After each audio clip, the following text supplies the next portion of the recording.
এর আঘাত পয়গম্বররা মেরেছেন। হযরত মূসা আলাইহিস সালাম যখন বলেছেন লা ইলাহা ইল্লাল্লাহ, এই ধাক্কা ফেরাউন বরদাস্ত করতে পারে নাই। দরিয়ায় নীলের ভিতরে আল্লাহ পাক ডুবায়ে শেষ করে দিয়েছেন, দেন নাই? হযরত মূসা আলাইহিস সালাম তার উম্মতেরা দরিয়ার পাশে বসে দ্বীনি কথাবার্তা বলতেছেন। এমন সময় ফেরাউন, তার শত্রু হচ্ছে মূসা আলাইহিস সালাম। শত্রু কেন? মূসা কি ফেরাউনের পাকা ধানে মই দিয়েছে নাকি? বলেন আপনারা।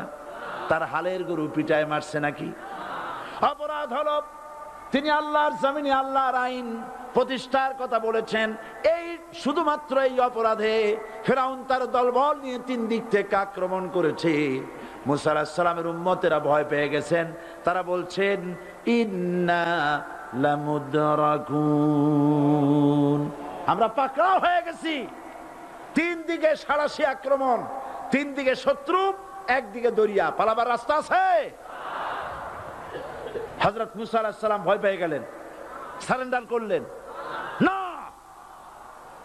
হযরত মূসা আলাইহিস সালাম বললেন কাল্লা, কখনো নয়, ভয় পাওয়ার কোনো কারণ নাই। রব্বি সায়াহদিন, অবশ্যই আমার রব আমার জন্য রাস্তা করে দিবেন। ভয় পাইও না, আমার রব রাস্তা করে দিবেন। আল্লাহ রাব্বুল আলামিন হযরত মূসা আলাইহিস সালামকে অর্ডার করলেন, হাতের লাঠি দিয়া দরিয়ার উপরে আঘাত করো। হযরত মূসা আলাইহিস সালাম দরিয়ার উপরে আঘাত করলেন। রাস্তা ছিল দরকার একটার, এক বাড়িতে আল্লাহর হুকুমে লাঠি দিয়ে একটি আঘাত করার সঙ্গে সঙ্গে হযরত মূসার তার সঙ্গী সাথী দরিয়া পার হওয়ার জন্য দরিয়ার মধ্য দিয়ে আল্লাহ 12টা রাস্তা পয়দা করে দিলেন। সে আল্লাহ আছে না নাই? এত আসতে বলেন কেন? ভয় পাওয়ার কারণ আছে? রাষ্ট্র শক্তি বাধা দিয়েছে সমস্ত নবীদেরকে। কেন? নবীদের চরিত্র খারাপ? জোরে বলেন, নবীদের চরিত্র খারাপ? নবীদের চাইতে মাসুম, বেগুনাহ, উন্নত চরিত্রের মানুষ আল্লাহর আকাশের নিচের জমিনের উপরে আর হয় নাই। তোমরা যে সামনে তাদের পিছনে দৌড়াও, অমুকের সৈনিক, নেতা নেতা করে মরো, এইসব নেতা যাদের পিছনে দৌড়াও, এই নেতাগুলি, আমি জিজ্ঞেস করি আপনাদেরকে, এই নেতাগুলি জীবনে একবারও জেনা করে নাই? এ ব্যাপারে অনুসারীরা আপনারা কি নিশ্চিত? মিথ্যা কথা জীবনেও কয় নাই, প্রতারণা করে নাই, ঠাট্টা করে নাই, বিদ্রুপ করে নাই, মদ খায় নাই, মানুষ হত্যা করে নাই। কিসের নেতা? নেতা হচ্ছেন সেই ব্যক্তি যিনি বলেছেন, ও আমার স্ত্রীরা, ও আমার সাহাবীরা, রাতের আধারে আমার মধ্যে যা আচরণ দেখতে পাও, দিনের আলোতে আমার মধ্যে যা দেখতে পাও, সবগুলি খুলে খুলে মানুষের কাছে বলে দাও। তার নাম বিশ্বনবী মুহাম্মদ রাসূলুল্লাহ সাল্লাল্লাহু আলাইহি ওয়াসাল্লাম।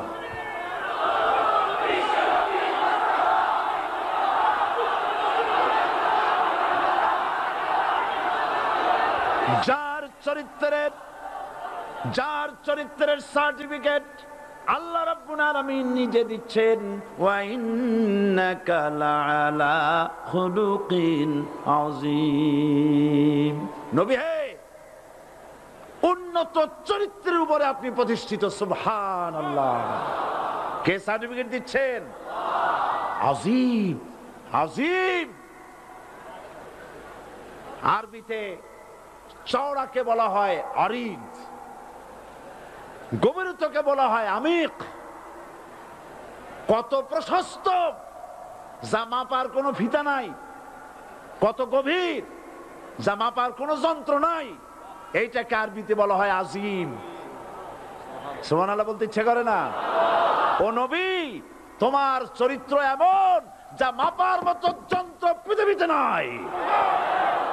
এই সার্টিফিকেট দিলেন কে? সমস্ত নবীরাই চরিত্রবান। নবীরা মাসুম বেগুনাহ, সুবহানাল্লাহ বিহামদিহি। সেই নবীরা মার খান নাই? খেয়েছেন কিনা বলেন? কারা মেরেছে? রাষ্ট্র শক্তি। কারা মেরেছে? কারণ নবীরা বলেছেন লা ইলাহা ইল্লাল্লাহ। পড়েন সবাই, লা ইলাহা ইল্লাল্লাহ। আপনিও যদি নবীদের মতো সাহাবীদের মতো বুঝা এই কলেমার দাওয়াত দেন, বাধা আসবেই। বোঝাবুঝির ব্যাপার, বুঝতেই সারলো। কত মাহফিল হয় বাংলাদেশে, হয় না? কোনো বাধা নাই, ঠিক কিনা? কত পূজা হয়, পার্বণ হয়, গান হয়, থিয়েটার হয়, গুনাগার বিবির গান হয়, কত কিছু হয়। কোনো বাধা আছে? তাফসিরের মাহফিলে বাধা। কারণ ওরা বুঝতে পেরেছে এ তাফসিরের মাহফিলে গাজীর গীত হয় না, এ তাফসিরের মাহফিলে আল্লাহর সার্বভৌমত্ব কায়েমের আন্দোলন চলে।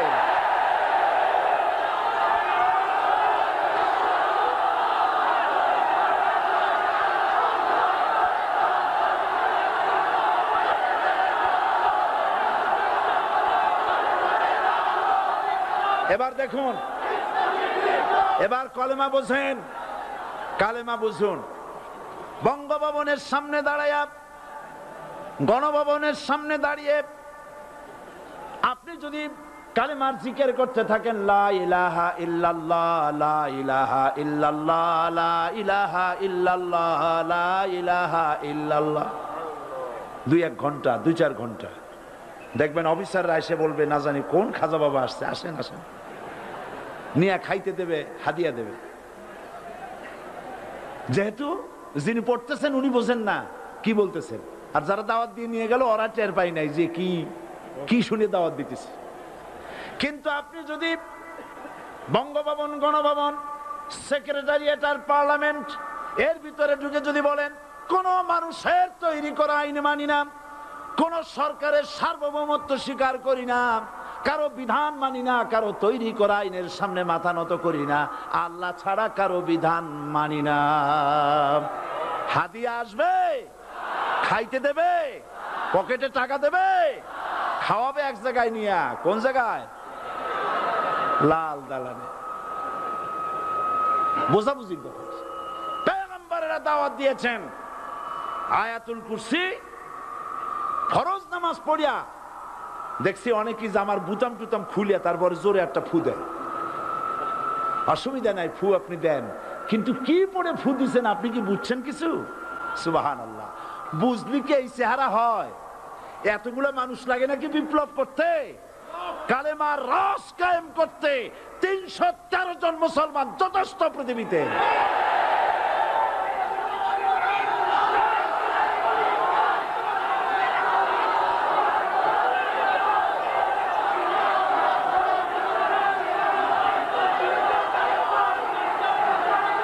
আল্লাহ পাক কোরআনে কারীমের মধ্যে আল্লাহ পাক বলেছেন, এমন একজন নবী পাঠাই নাই, ইয়া হাসরাতান আলাল ইবাদ, বান্দার উপরে আফসোস। আহারে, কে বলতেছেন? আমার আল্লাহ। বলেন আমার আল্লাহ। তিনি আফসোস করছেন, আফসোস একজন পয়গম্বর এমন পাঠাইলাম না, একজন রাসূল পাঠাইলাম না যার সাথে এরা ঠাট্টা করে নাই, বিদ্রুপ করে নাই, পাগল বলে নাই, মারে নাই।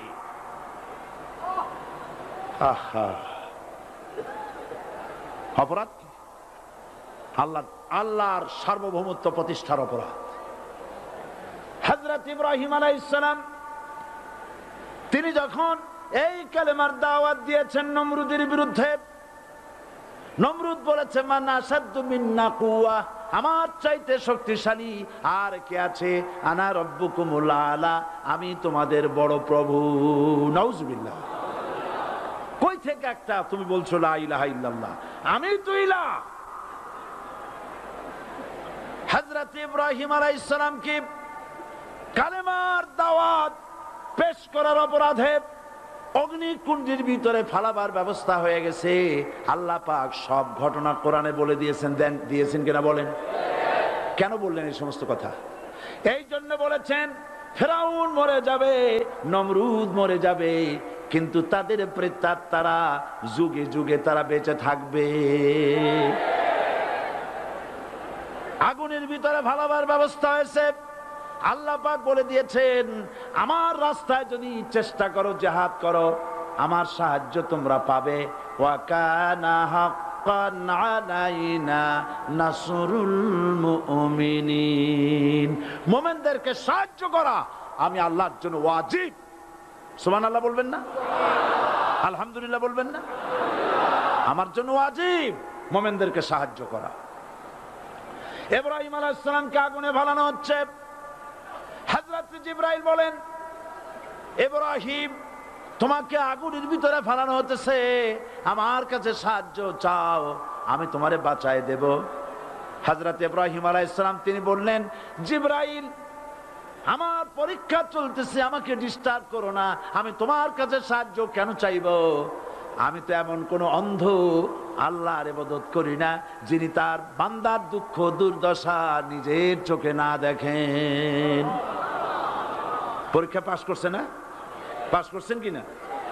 হযরত ইব্রাহিম বলেন, শোনো জিবরাইল, আমি যদি আগুনের ভিতরে পড়ে যাই আর আগুনে পুড়ে যদি ভস্ম হয়ে যায়, আমার আল্লাহ যদি এতে খুশি হন, তাহলে আমি আমার রব্বুল আলামিনকে খুশি করার জন্য এভাবে 1000 বার পড়তে আমি রাজি আছি। ইব্রাহিম আলাইহিস সালাম আগুনের ভিতরে পড়ে গেলেন। আল্লাহ রব্বুল আলামিন আগুনের প্রতি নোটিশ করে দিলেন, ইয়া নারু কুনি বারদাও ওয়া সালামান আলা ইব্রাহিম, আগুন আমার ইব্রাহিমের জন্য শান্তিদায়ক ঠান্ডা হয়ে যা। ইব্রাহিম আলাইহিস সালাম জ্বলছেন, পুড়ে গেছেন। নমরুদ তার প্রাসাদের ছাদে বসে ইব্রাহিম আলাইহিস সালামের পোড়া দৃশ্য দেখে আনন্দ করবে, আগুনের দিকে তাকায় দেখে ইব্রাহিম আরামে বসে আছেন। পোড়া তো দূরের কথা, জামাও পড়ে নাই। ও ডাক দিয়া বলে, রে আগুন, গোটা জাতি নিয়ে তোর পূজা করলাম, আমার দুশমন কেন জ্বালাইতে পারিস না? তোর জ্বালানো শক্তি কি নষ্ট হয়ে গেছে নাকি? আগুনের ভিতর থেকে আওয়াজ বেরিয়ে এলো, নমরুদ, আমার ভিতরে দাহ্য শক্তি, জ্বালানো শক্তি আছে কি নাই যদি প্রমাণ করতে চাও, টেস্ট করতে চাও, তুই নিজে আয়, তোরে সুদ্ধা তাম দুনিয়া জ্বালাই দিতে পারি, ইব্রাহিমের এক গাছা পশম জ্বালাইতে পারি না।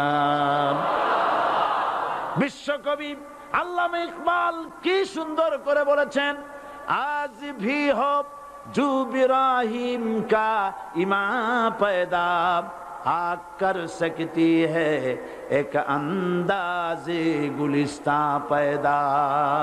ইব্রাহিমের ঈমান যদি আজও কোথাও হয় বিদ্যমান, করতে পারেন অগ্নিকুণ্ডে খুবসুরত এক গুলিস্তান। এখনো যদি ইব্রাহিমের সন্তানদেরকে আগুনের মধ্যে ফেলে দেওয়া হয়, আর ইব্রাহিম ঈমান যদি থাকে, আগুনকে ফুলের বাগান বানাবার ক্ষমতা আল্লাহর আছে।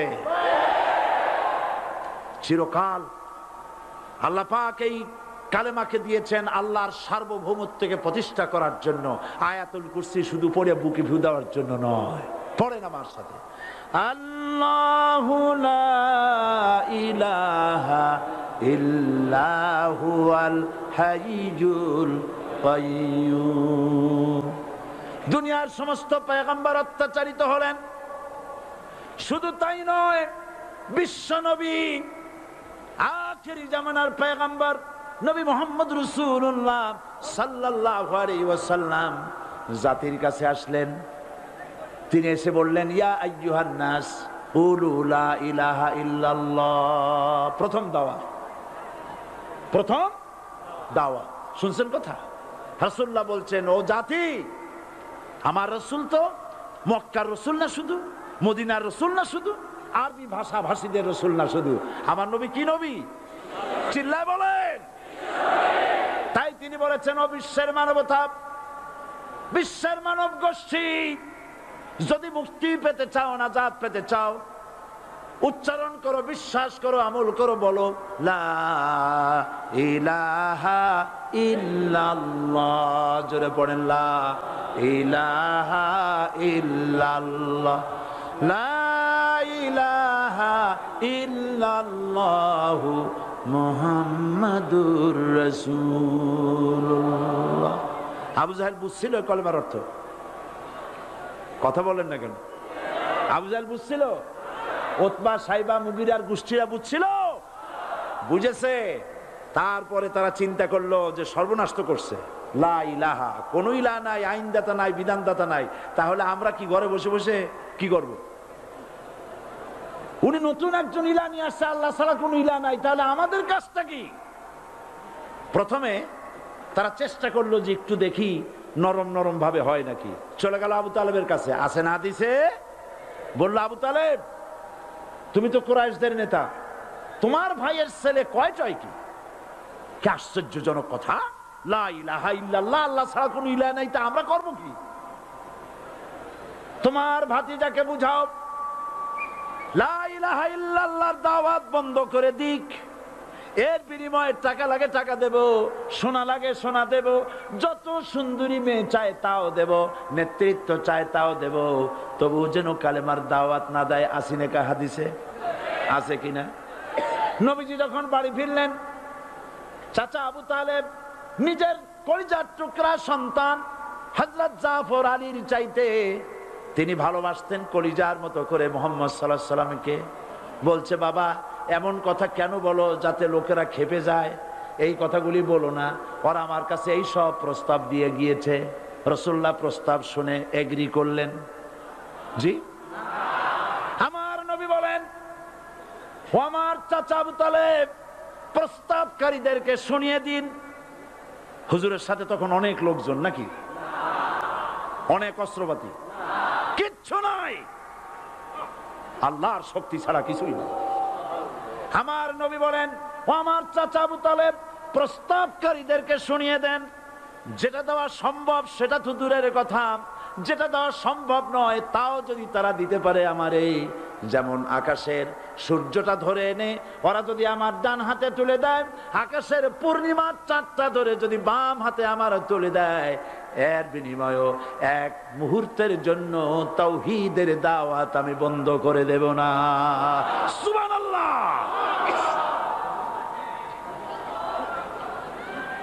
রাসূল করিম সাল্লাল্লাহু আলাইহি ওয়াসাল্লাম তাদের এই প্রস্তাবকে যখন গ্রহণ করলো না, কাফেরেরা বুঝলো। আমি আগেই বলেছি 3 শ্রেণীর লোক বাধা দিয়েছে। কয় শ্রেণী? প্রথম শ্রেণী কি? রাষ্ট্র শক্তি, তাদের হাতে অস্ত্রপাতি তো খুব শক্তি, আর যারা একবার ক্ষমতায় যায় ওরা মনে করে এই ক্ষমতা থেকে আমাদেরকে কেউ নামাইতে পারবে না।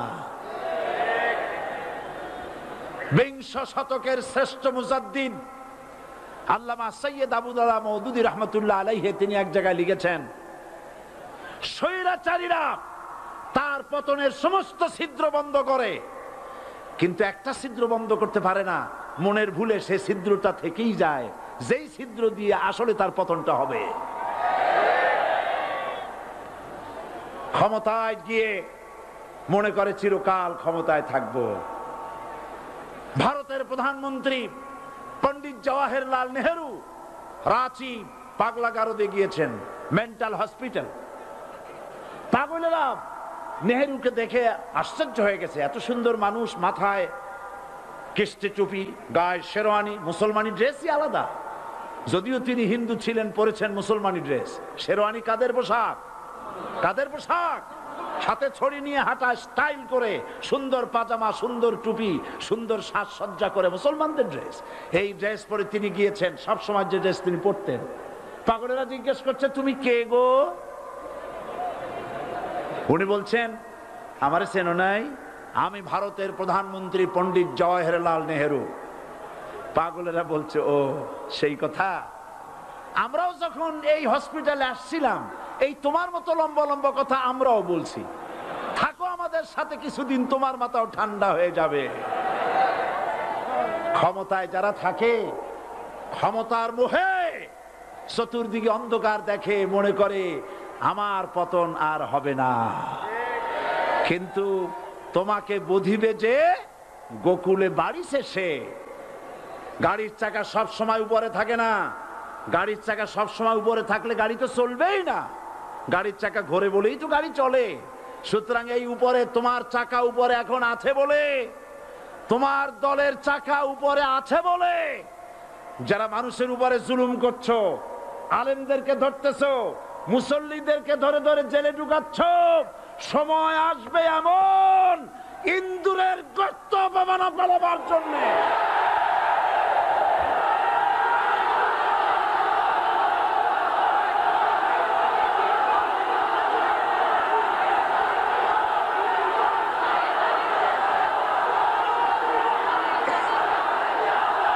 আবু জাহেলের গোষ্ঠী মনে করেছে সোজা আঙ্গুলে ঘি যখন উঠলো না, আঙ্গুল বাঁকা করতে হবে। শুরু হয়ে গেল অত্যাচার, শুরু হয়েছে না। হযরত সুমাইয়া রাদিয়াল্লাহু তাআলা আনহা কি নির্মম ভাবে, নিষ্ঠুর ভাবে তাকে শহীদ করা হলো। খাব্বাব, খুবাইব, হযরত খাব্বাব রাদিয়াল্লাহু তাআলা আনহুকে দেখে হযরত ওমর একদিন বলছিলেন, খাব্বাব তোমার পিঠে এত গর্ত কেন? এত গর্তওয়ালা পিঠ আর এত চিকুন কোমর আমি তো জীবনেও দেখিনি। হযরত খাব্বাব বলেছেন, ওমর জানো না, ইসলাম কবুল করার অপরাধে, কালেমা পড়ার অপরাধে কাফির বেঈমানেরা আমাকে মারধর করেছে। যখন আমি তাদের মারে কালেমা ছাড়ি নাই, তখন আগুন জ্বালায়া আগুনের আংটার উপরে, আংটা আগুনের উপরে আমাকে চিৎ করে শোয়ায়া, আমি যেন নড়াচড়া করতে না পারি সেজন্য আমার বুকের উপরে পাথর চাপা দিয়ে রেখেছে। আগুনে গোশত পুড়ে পুড়ে আগুন ভিতরে ঢুকেছে, গায়ের রক্ত আর চর্বি গলে গলে পড়ে আগুনগুলো নিবেছে। ওই পিঠে যে গর্ত হয়েছে আজও পর্যন্ত সেই গর্ত মিটে যায় নাই। হযরত খাব্বাব রাদিয়াল্লাহু তাআলা আনহু বলছেন, বুখারী শরীফে হাদিসে ভাবে এসেছে, ওয়ান খাব্বাব বিন আরিত রাদিয়াল্লাহু তাআলা আনহু আন্নাহু ক্বাল শাকাউনা ইলা রাসূলিল্লাহি সাল্লাল্লাহু আলাইহি ওয়াসাল্লাম ওয়া হুয়া মুতাওয়াসসাদুন বুরদাতুন লাহু ফি জিল্লিল কাবা। আমি গেলাম রাসূলুল্লাহর কাছে, যে দেখি হুজুর বাইতুল্লাহ শরীফের ছায়ায় আরাম ফরমাচ্ছেন।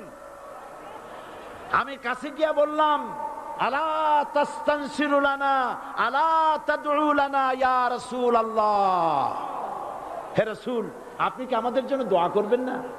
আপনি কি আমাদের জন্য আল্লাহর কাছে সাহায্য প্রার্থনা করবেন না? মার খেয়ে খেয়ে তো শেষ হয়ে গেলাম। শুনতেছেন আপনারা? আল্লাহর নবী উঠে বসলেন, বললেন, খাব্বাব শোনো,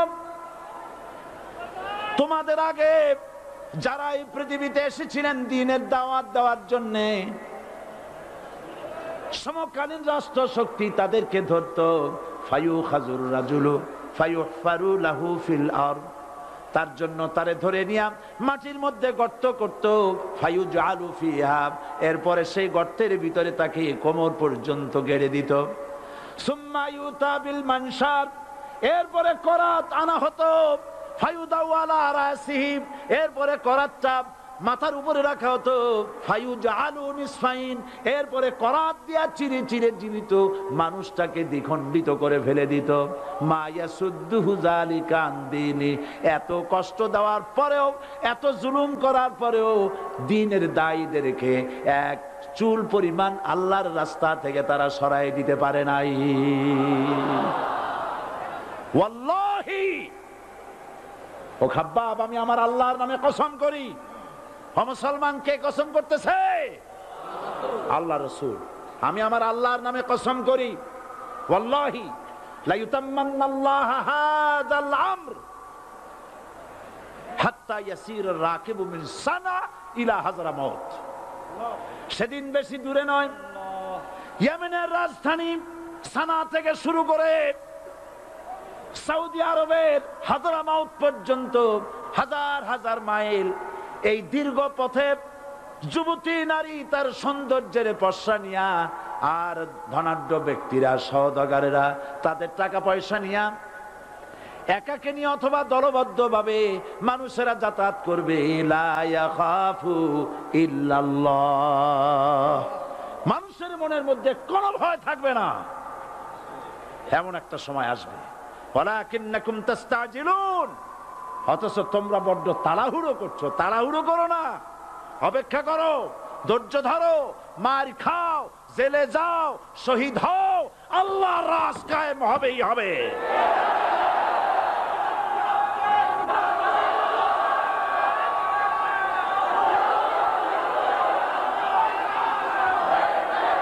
বিল্ডিং থেকে শিক্ষা গ্রহণ করুন। বিল্ডিং, ইমারত, দালান থেকে শিক্ষা গ্রহণ করুন। এই যেটা দালান আছে না পাশে, দেখতে পাচ্ছেন? এই দালান কি দিয়ে তৈরি করা হয়েছে বলেন? ইট। সমস্ত ইটেরা যদি ধর্মঘট করত, আমরা কেউ মাটির তলায় যাব না, কেউ আমরা আগুনে পুড়ে ঝামা হব না, পিক হব না, কেউ আমরা টুকরা টুকরা হব না, সবাই থাকবো উপরে উপরে, তাহলে কি দালান হইতো নাকি?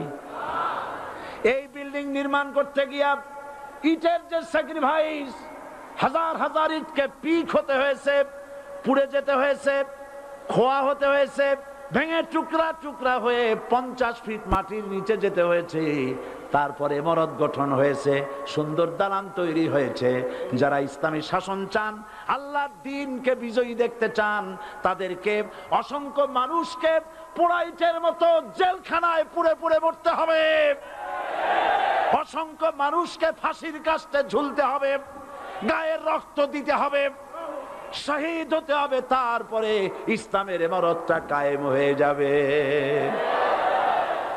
শায়ের, কবি কি সুন্দর করে বলছেন, কবি সুন্দর করে বলছেন, ये शहादत गाहे उल्फत में कदम रखना, ये शहादत गाहे उल्फत में कदम रखना, लोग समझते हैं आसा है मुसलमान होना। মানুষেরা মনে করে মুসলমান হওয়া খুব সহজ জিনিস। না, মুসলমান হওয়ার অর্থ হলো শাহাদাতের ঈদগাহে শামিল হয়ে যাওয়া।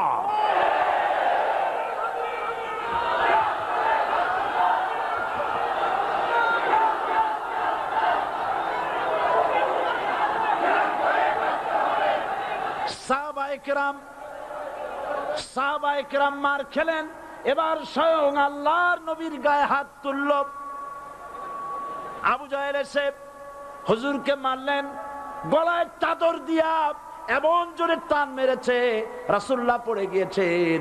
হাদিসে এসেছে হুজুরের চোখ মোবারক ঠিকরে পড়ে যেতেছে, চেহারা মোবারক লাল হয়ে গিয়েছে, জমিনের উপর আছাড় মেরে ফেলেছে। রাসূলের এই অবস্থা দেখে হযরতে হামজা তখনও কাফের ছিলেন, শিকার থেকে এসে তিনি এই দৃশ্য দেখলেন, দাসীর মুখে শুনলেন, ছুটে চলে গেলেন আবু জাহেলের বাড়িতে। যায় বলে, আবু জাহেল রে, তুই মুহাম্মদ সাল্লাল্লাহু আলাইহি ওয়াসাল্লাম মেরেছিস, বল কেন মারলি? এমন ভালো মানুষ তো জীবনে চোখে দেখি নাই, যিনি কোনো মিথ্যা কথা বলেন না, ভালো ভালো কথা বলেন, এক আল্লাহর গোলামি করার জন্য বলেন। এই সব ভালো কথা বলার জন্যই তুই তারে মারলি নাকি? আরে আবু জাহেল, তুই কি মনে করেছিস মুহাম্মদ সাল্লাল্লাহু আলাইহি ওয়াসাল্লাম তার পিতা আব্দুল্লাহ মারা গেছে বলে মুহাম্মদ সাল্লাল্লাহু আলাইহি ওয়াসাল্লাম এতিম হয়ে গেছে মনে করেছিস নাকি? জেনে রাখ, মুহাম্মদ সাল্লাল্লাহু আলাইহি ওয়াসাল্লামের পিতা আব্দুল্লাহ মারা গেছে, কিন্তু চাচা হামজা তো মরে যায় নাই। হাতের ধনুক দিয়া এমন জোরে আঘাত মারলেন, আবু জাহেলের মাথা ফেটে রক্ত ফিনকি দিয়ে বেরিয়ে এলো। হযরতে হামজা ঘরে ফিরে এসে রাসূল করিম সাল্লাল্লাহু আলাইহি ওয়াসাল্লামের মস্তক মোবারক কোলে উঠায় নিলেন আর বললেন, বাবা, তোমাকে মেরেছে বলে আমি আবু জাহেলের মাথাটা ফাটাই দিয়ে আসছি, তুমি খুশি হও। হুজুর বলছেন, চাচা, কার মাথা ফাটাইছো এইটা বলে আমারে খুশি করতে পারবা না। হযরতে হামজা বলেন, তুমি কি হলে খুশি হবে? হুজুর বলেন, হামজা চাচা গো, আমি খুশি হব যদি একটিবার চাচা তোমার মুখে শুনতে পাই ঈমানের কালেমা।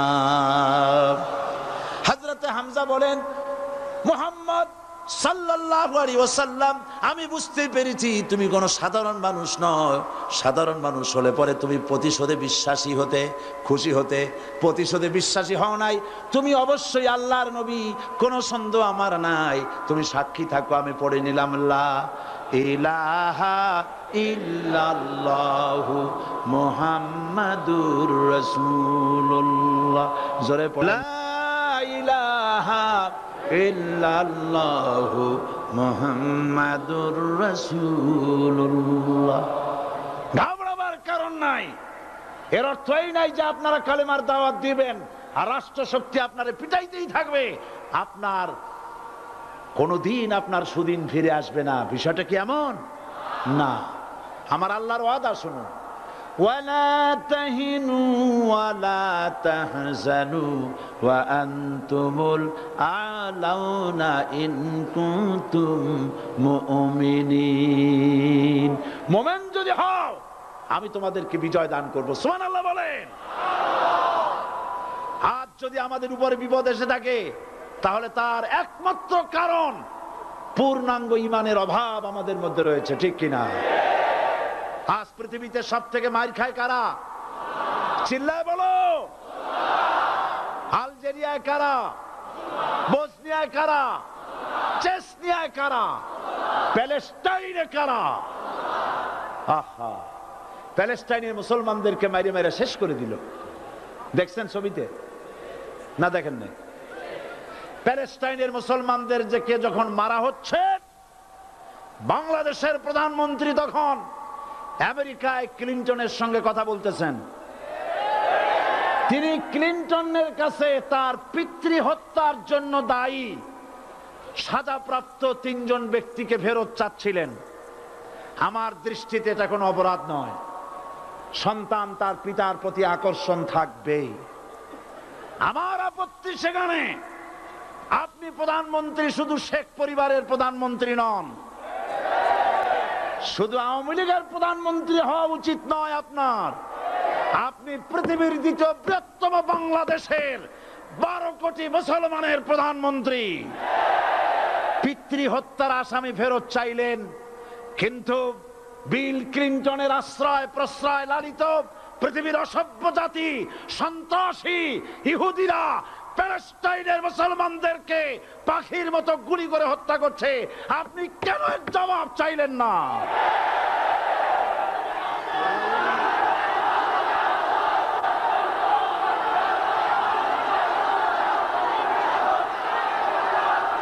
জবাব জবাব আপনি চাইতে পারবেন না, কারণ মুনাফিকদের সাহস হয় না, সাহস হয় মুমিন ব্যক্তি।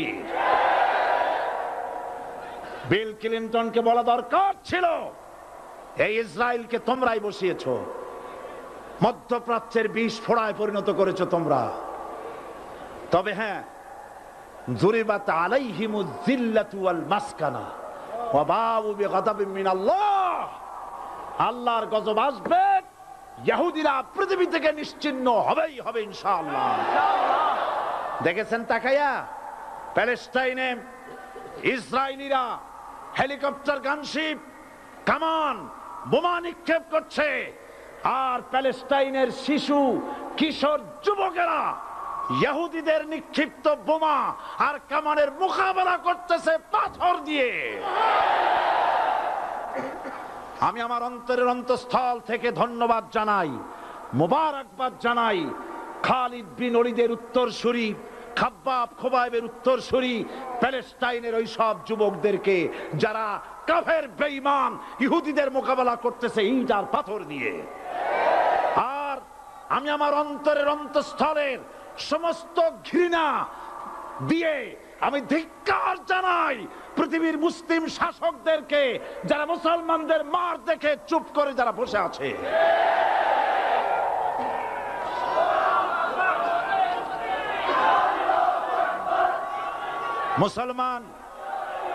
মুসলমান যদি মুসলমানের মতো হয়, 10 জন যথেষ্ট। কয়জন যথেষ্ট? কোথায় আছে কথা? আল্লাহ পাক কোরআন শরীফের মধ্যে বলেছেন, একজন যদি হও ইমানদার মুত্তাকি 10 জনের উপরে বিজয়ী হবে। 10 জন যদি হও 100-র উপরে বিজয়ী হবে, 100 যদি হও 1000-এর উপরে বিজয়ী করব। জোরে বলেন সুবহানাল্লাহ। কবি বলতেছেন ফিজায়ে বদরে পয়দা কুন ফেরেশতে তেরি নুসরত কো উতার সকতে গর্দু সে কতর অন্দর কতর আবি। বদরের মুসলমানদের মতো ঈমান আনো, তাহলে আকাশ থেকে কাতারে কাতারে ফেরেশতা নাজিল করে দিয়ে আল্লাহ পাক তোমাদেরকে সাহায্য করবেন। সুবহানাল্লাহ। সে আল্লাহ আছে না নাই? জোরে বলেন আছে না নাই?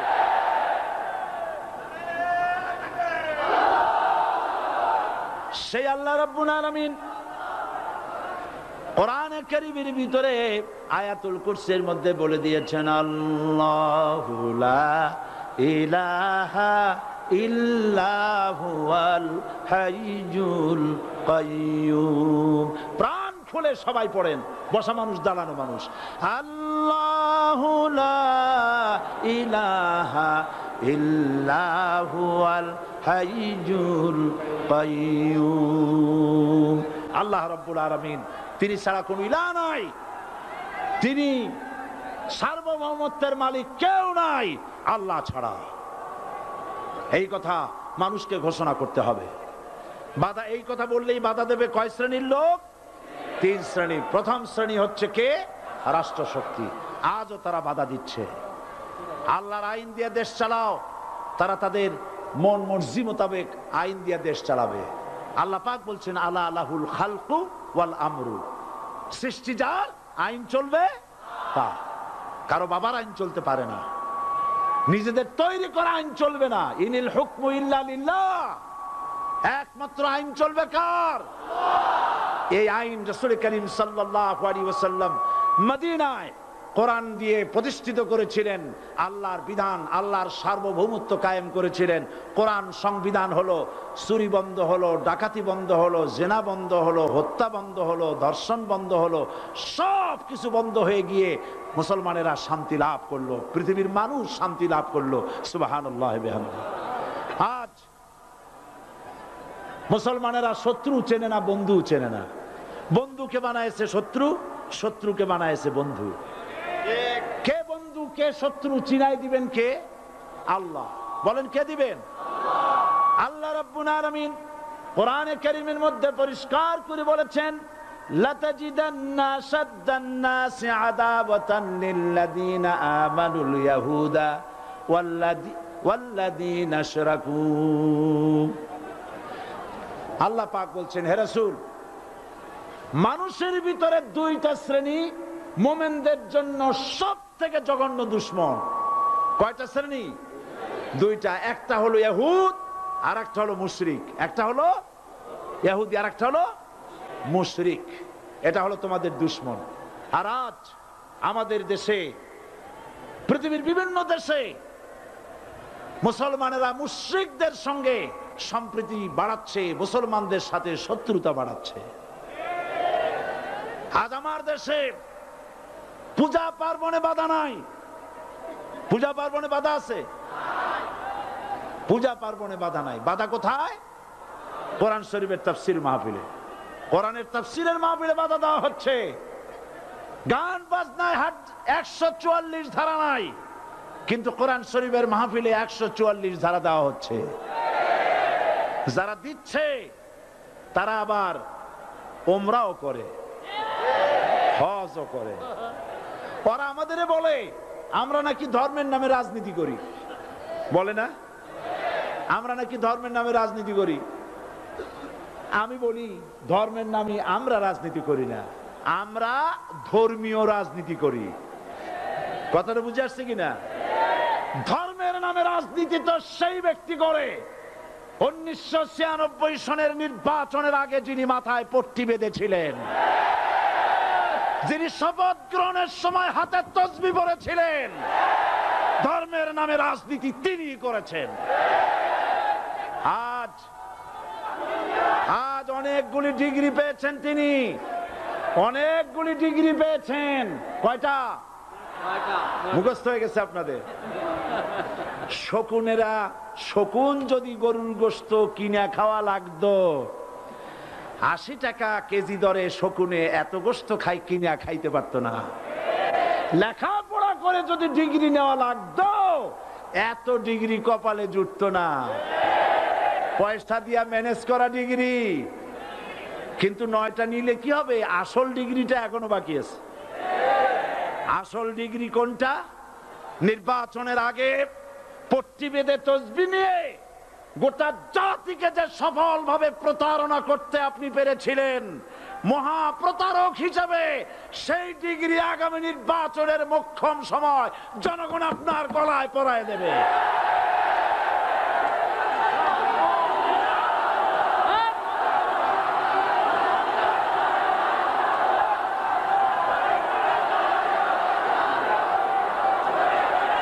সুতরাং ধর্মের নামে রাজনীতি নয়, আমরা ধর্মীয় রাজনীতি করি, আমরা এই কোরআনের রাজনীতি করি।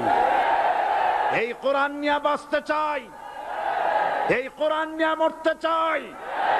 এই কোরআন থেকে আমাদেরকে বিচ্ছিন্ন করতে চায় কাফের, বেঈমান, মুশরিকেরা। ও আমার জাতি, কোরআন থেকে যারা বিচ্ছিন্ন করতে চায়, তোমরা কি তাদের বিরুদ্ধে জিহাদের জন্য প্রস্তুত থাকবে?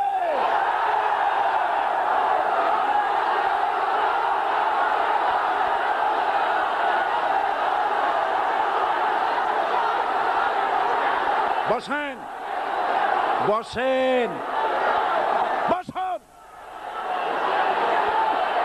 বসেন, বসেন।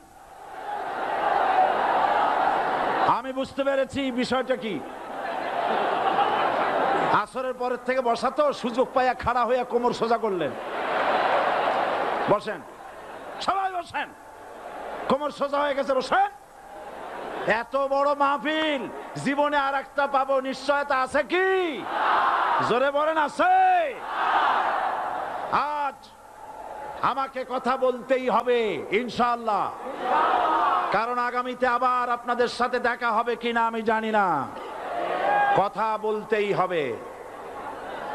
বসেন, কেউ দাঁড়িয়ে থাকবেন না। আমি দেখতে পাচ্ছি বাংলাদেশের ভাগ্য আকাশে উত্তর গগনে কালো মেঘ জমা হয়েছে। ঝড়ের পূর্বাভাস লক্ষ্য করছি। যদি মোকাবেলা করতে না পারেন সক্ষম ভাবে, এমন অন্ধকার গাঢ় কালো অমাবস্যার রাত আসতে পারে যার সুবে সাদেক হওয়া অসম্ভব। সুতরাং আপনারা কি কাপুরুষের মতো কাফের মুশরিকদের গোলামি করে মরতে চান? বিড়ালের মতো 500 বছর বেঁচে থাকার কোনো লাভ নাই। সিংহের মতো 1 ঘন্টা বাঁচতে চাই। আমাদেরকে বলা হয় সাম্প্রদায়িক উস্কানিমূলক কথা নাকি আমি বলি। পত্রপত্রিকা দিছে না তারা? সাম্প্রদায়িক উস্কানি কথা। সাম্প্রদায়িক উস্কানিমূলক কথা বলি, সেই জন্যই বোধহয় শত শত মুসলিম আমাদের কাছে এসে মুসলমান হয়। মানুষে আর বোকা বানানো যাবে না। যাবে কি? আর বোকা বানানো যাবে? তারপর বলছে কি? এরপরে বলছে, আমাকে বলছে রাজাকার।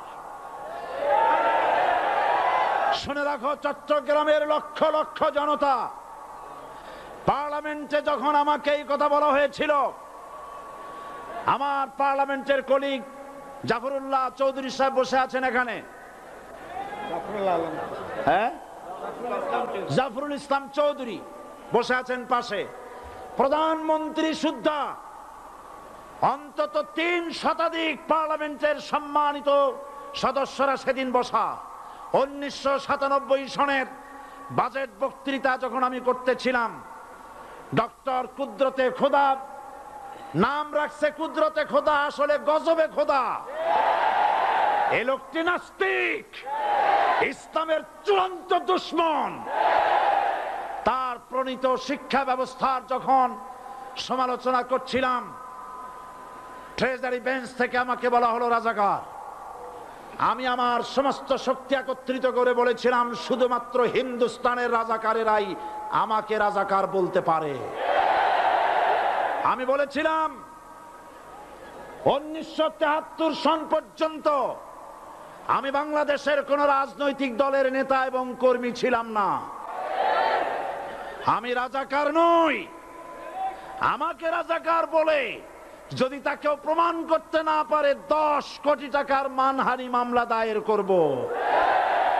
আমার এই বক্তব্য সারা দুনিয়া শুনেছে। পার্লামেন্টে আমার এই বক্তব্য রেকর্ড হয়ে আছে। সেদিন 3 শতাধিক পার্লামেন্ট মেম্বারের কেউ আমার চ্যালেঞ্জ গ্রহণ করেন নাই। যে কোনো ব্যক্তি পার্লামেন্টে গিয়ে আমার বক্তৃতা দেখে আসতে পারেন। এরপরে 1997 সনের 7ই অক্টোবর দৈনিক জনকণ্ঠ পত্রিকা যখন আমার বিরুদ্ধে লিখলো, সেই পত্রিকায় সাইদির ওপেন চ্যালেঞ্জ 8ম পাতা 1997 7ই অক্টোবর, এত বড় 2 কলমে হেডিং। সেখানে আমি বলেছি বাংলাদেশের সকল সাংবাদিক, গোয়েন্দা বিভাগ, বাংলাদেশের সকল বুদ্ধিজীবীকে আমি আমার পিরোজপুরে আমন্ত্রণ করছি। আমার উপস্থিতিতে যদি কেউ প্রমাণ করতে পারে বাংলাদেশের স্বাধীনতা যুদ্ধের বিরুদ্ধে আমার কোনো ভূমিকা ছিল, সজ্ঞানে স্বেচ্ছায় জাতীয় সংসদের সদস্য পদ থেকে পদত্যাগ করব। 3 বছর পার হয়ে গেছে, আজ পর্যন্ত কেউ এই চ্যালেঞ্জের মোকাবেলা করে নাই। সুতরাং আমাকে যারা রাজাকার বলবে তারা পিতৃ পরিচয়হীন অবৈধ সন্তান। 1971 সনের, শোনো মুসলমানেরা, 1971 সনের কোন কাদা সাইদির গায়ে লাগে নাই। আমাকে রাজাকার বলে জনগণ থেকে বিচ্ছিন্ন করবা, জনগণ থেকে আমারে বিচ্ছিন্ন করা যাবে না। কারণ এই জনগণ আমার জন্য আসে না, এই জনগণ আসে আল্লাহর কোরআনের জন্য।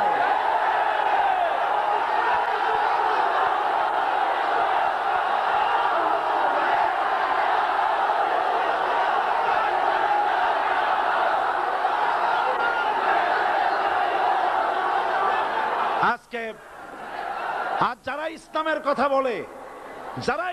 কথা বলে, তারাই রাজাকার, তারাই মৌলবাদী। মৌলবাদী বললে আমরা অসন্তুষ্ট হই না, কারণ মৌলবাদী শব্দটা আসছে মূল থেকে। মৌল শব্দ এসেছে মূল থেকে। মূলবাদী তার মানে যারা মূলে আছে। মূল হলো কোরআন, মূল হলো হাদিস, মূল হলেন আল্লাহ, মূল হলেন আল্লাহ রসুল। আমরা আছি মূলে। এখন বলেন তো মূলের শক্তি বেশি না আগার শক্তি বেশি? আমাদের যারা মৌলবাদী বলে ওরা হলো আগাবাদী। মূলে আছে কত কোটি? 12 কোটি। মূলে আছে কত কোটি? আর আমাদের যারা মৌলবাদী বলে ওই থাকো গাছের আগায়, আমরা মূলে। লাফালাফি বেশি করবা না, 12 কোটিতে গাছের গোড়া আসতে নানা দেবে, মামু বাড়ি দিল্লি গিয়ে পড়বা, বাংলার জমিনে জায়গা হবে না। এ কথা বিশ্বাস করো। বাংলাদেশের মুসলমানদের শরীরে 1 বিন্দু রক্ত থাকতে শয়তানের তৈরি করা ধর্ম নিরপেক্ষ মতবাদ বাংলার জমিনে কায়েম হতে দেওয়া হবে না, হবে না।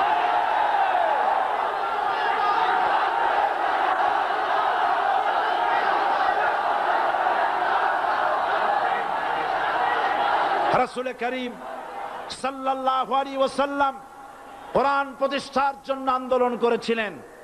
আয়াতুল কুরসি আমাদের সে কথাই শিখেছে।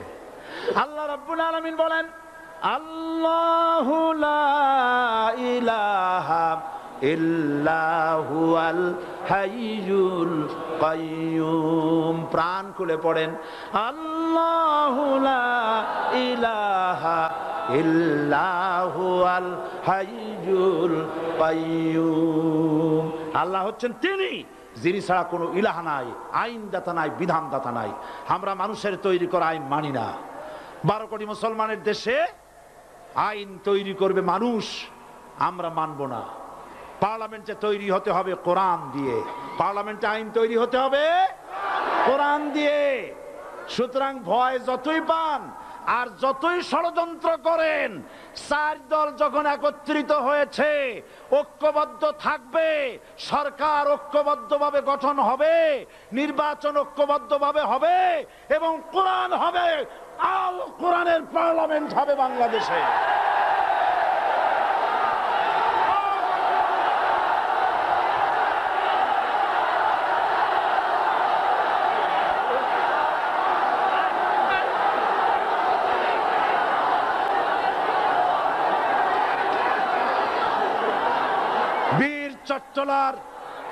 বীর চট্টলার মুসলমানেরা স্বাধীনতার ঘোষণা, এই চট্টগ্রাম থেকে স্বাধীনতার মহান ঘোষক প্রেসিডেন্ট জিয়াউর রহমান সাহেব দিয়েছিলেন। এই চট্টগ্রাম থেকেই ইসলামী রাষ্ট্রের ঘোষণা হবে।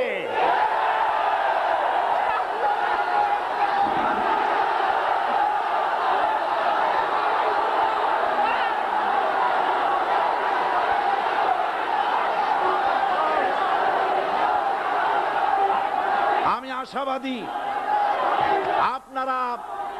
আপনারা অবশ্যই তা পারবেন, আমি 100% বিশ্বাস করি ইনশাআল্লাহ।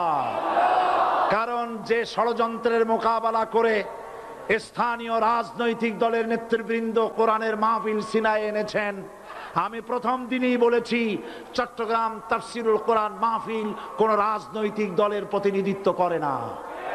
এটা কোন জামাত শিবিরের একক সম্পদ নয়, এটা চট্টগ্রামের মুসলমানদের কলিজার টুকরা তাফসিরের মাহফিল। সুতরাং এই মাহফিল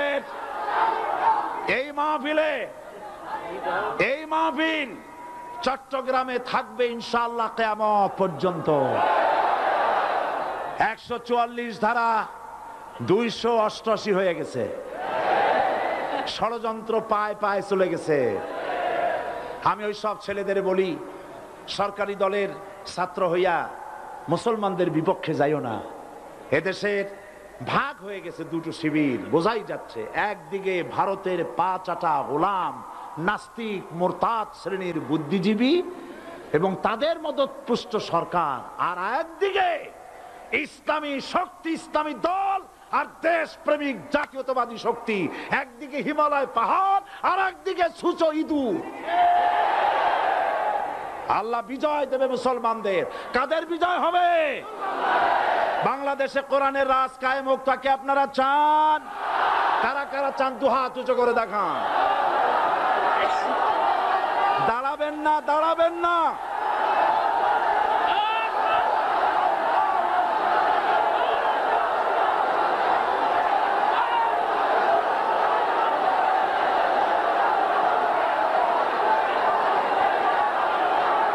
বসুন,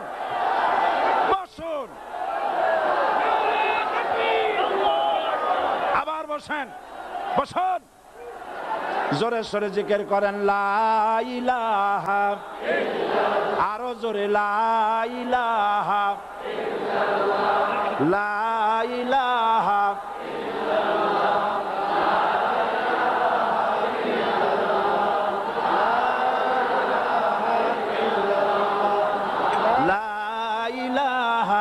ইল্লাল্লাহ, লা ইলাহা ইল্লাল্লাহ, লা ইলাহা ইল্লাল্লাহ মুহাম্মাদুর রাসূলুল্লাহ। যারা যেখানে দাঁড়িয়েছেন বসুন। 3 শ্রেণীর লোকেরা আল্লাহর কালেমায় বাধা দিয়েছে। কয় শ্রেণী? একটা হলো রাষ্ট্রশক্তি, 2 নম্বরে মনে আছে ধনাঢ্য পুঁজিপতির গোষ্ঠী, ওরাও বাধা দিয়েছে। কারণ ইসলামকে বলা হয় পুঁজিবাদের আশ্রয়স্থল। নাউজুবিল্লাহ। সর্বপ্রথম ইসলাম কবুল করেছে কারা? ধনীরা না গরিবরা? কারা? গরিবেরা। সুতরাং ধনাঢ্য ব্যক্তিরা মনে করলো যে আমাদের তো সর্বনাশ হয়ে যাবে, আমরা দাস দাসী ধরে রাখতে পারবো না, আমরা মানুষকে শোষণ করতে পারবো না, যে নতুন কলেমার দাওয়াত আসছে। সুতরাং সরকারের হাতকে তারা পয়সা দিয়া শক্ত করেছে আর বলেছে যত টাকা লাগে এই লোকগুলারে ঠ্যাঙ্গান। আজও আছে কিনা তা? আছে কিনা? 3 নম্বরে বাধা দিয়েছে ধর্মের নামের এক শ্রেণীর কায়েমি স্বার্থবাদী শক্তি, যার সম্পর্কে সূরা তাওবায় আল্লাহ পাক বলেছেন, ইন্না কাসীরাম মিনাল আহবারি ওয়ার রুহবান লা ইয়াকুলুনা আমওয়ালান নাস বিল বাতিল ওয়া ইয়াসুদ্দুনা আন সাবিলিল্লাহ। ইহুদি আহলে কিতাবদের মধ্যে এক শ্রেণীর বুজুর্গ ধরনের লোক, দরবেশ জাতীয় লোক, যারা নাকি মানুষের সম্পদকে বাতিল পন্থায় ভক্ষণ করে, ওয়ায়াসুদ্দুনা আন সাবিলিল্লাহ, এবং আল্লাহর রাস্তায় চলার জন্য মানুষকে বাধা প্রদান করে।